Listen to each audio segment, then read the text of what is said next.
Now, Russian President Vladimir Putin has claimed that Ukraine's allies are planning to dismantle Russia, a claim that Western countries have dismissed. In an interview on state TV aired on Sunday, Mr. Putin claimed Russia had no choice but to take into account NATO's nuclear capabilities. He went on to accuse NATO members of taking part in Russia's conflict indirectly by supplying Ukraine with arms.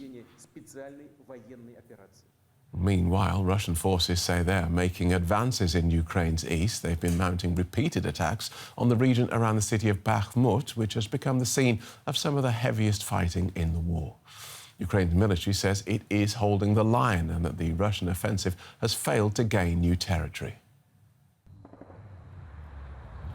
This is what the front line of Russia's war on Ukraine looks like, according to Russian state media. Not a single civilian in sight in Bakhmut. The battle for Bakhmut is the longest running and bloodiest in Russia's war on Ukraine. Russia claims it's making headway. The Defense Ministry said that in the Donetsk area, over 100 Ukrainian troops were destroyed in the last 24 hours. Meanwhile, this footage from the Ukrainian military appears to show Russian tanks being blown up as they try to approach the Donetsk city of Vuhledar. Despite the constant bombardment from Russian forces, Ukrainian soldiers are fighting to keep the land out of Russian hands. We're fighting for our children, for our fellow Ukrainians, for our nation. Because I think what Russia is doing now is genocide of Ukrainians. And Ukrainians don't have another option but to win. That's why we will fight till the very end. Glory to Ukraine. Up and down the front line, cities and villages alike have been left in ruins. Most civilians have left, but in the small village of Bohorodechna, 4 people remain. Almost every house and building in the village bears traces of violent fighting, but they're here to stay.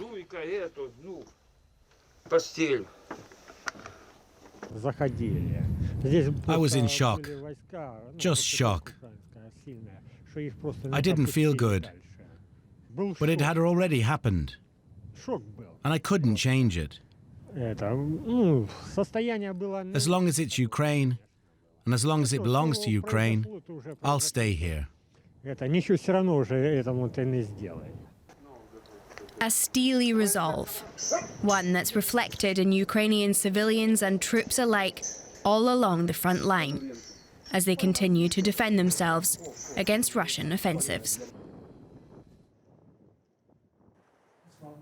Let's join our correspondent Matthias Bullinger, who's in Kharkiv, Ukraine's second largest city. Welcome, Matthias.